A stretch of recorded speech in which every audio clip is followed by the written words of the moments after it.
استخاري مونځ دی او دلته دعای استخاره په دې کتاب کې عنوان ورکړی ځکه چې دا کتاب د دعاګانو دی دا کتاب د څه دی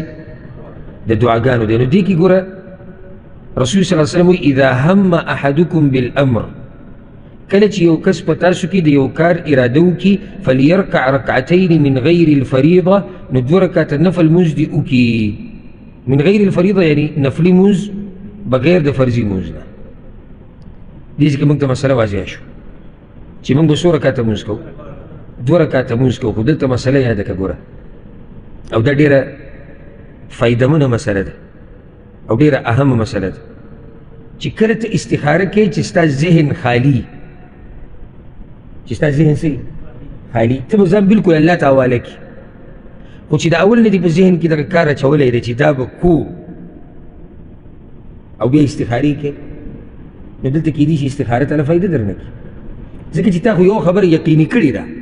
نو ته مشوره د الله سره د څه کوې او د الله نه څه غواړې لکه اوس یو سړی دی لګیا دی زه تجارت کوم دلته یا دلته خو زړه یې دا دی چې دلته یې کو او بس ښه پخه اراده یې کړې دې هم استخاره کوي پوه نه شوي ځان په دې مسلې نو څه به کوې ذهن به خالي ساتي ته چې کله استخاري مونځ کوې که نه یا د استخاري دعا غواړې نو ته به مکمل ذهن خالي ساتي نه دې طرف ته نه دې طرف ته بیا دلته رسول الله وسلم دا خبره ذکر کړې ده چې کله تاسو د یو کار اراده وکوئ دا کار کم یو دی د فایده یې ده کوي په دیندارۍ کې څوک استخاري نه کوي ښه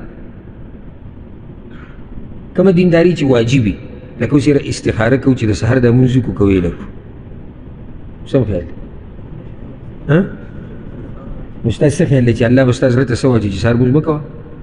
دا خو دین دی ښه استخاره کوو چې دا نشه پرېږدو که نه دا خو حرام دی نو ستا څه خیال دی چې الله به ستا زړه ته څه راواچي چې نشه کوه استخاره کوم چې دا ګیره نوره پرېږدم که نه دغه بلیډ په وام روام څه خیال دی په حرامو کې څوک استخارې نه کوي په واجباتو کې څوک استخارې نه کوي په مستحب سنت کار کې هم نه کوي الا چې کله مستحب کارونه ډېر شي لکه اوس یو دینداري د واجب نه ده یو کار دې مخې له راغی چې یاره دا وکړم بل کار هم مخې له راغی چې یاره دا وکړم یاره دا وکړم مثال پیسې ورسره دي چې دا په کوم کار خیر کې ولګو نو اوس دې ټیم کې دې استخارو کې دې دپاره چې په دغه کارونو کې کم یو دله مخکې کول پکار دي یا بعض کارونه دي چې هغه د واجباتو سره تعلق ساتي کې استخاره کېدی شي لکه اوس یو سړی حج له روان دی او خبر شو چې یاره په لاره کې ډاکوان دي شوکې کوي بد امني ده حالات ښه نه دي هسې مثال پرې درکړو نو دې استخاره کوي چې دې کال له حج وکړم که روان کال له وکړم یا دې حج له روان دی یو طرف ته ورته پلانې وایي زه به درسره ملګری شم بل طرف ته پلانې وایي زه به درسره ملګری شم نو دې استخاره کوي چې کم یو ملګری کړم د چا په بو کې به خیر ورسېدی بي که نه نور دیندارۍ کې استخاري نشته استخاره کوو چې د شپې تهجد وکړو که ونه کړو څه دی کنه اجازه ضرورت ورته نشته تهجد کې دا خو راپاسه الله ته ودرېږه دې کې ته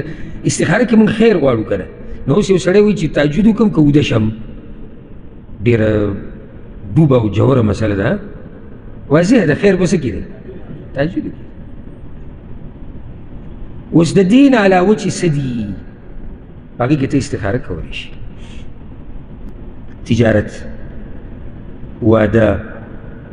کور جوړول ځمکه اخیسته ګاډۍ اخیسته دا اوس هغه خبرې دي چې دې کې سړی سوچ کې پرېوځي چې خیر به په څه کړي نو دلته به ته استخاره کړي رشته کې چې یاره دې کور کې به خیر وي او که نه وي او د اول نه به ورته زړه څه ساتي خالي دا نه چې د دغه کور دا جرۍ مې سمه خوښه ده ځان پرې وجنم نو استخاره به مو وکړم لکه زر استخارې مو وکړي تا هغه طرف ته اراده کړې ده ته به ذهن بلکل خالي کړي کاروبار تجارت زی رشته هر څه کې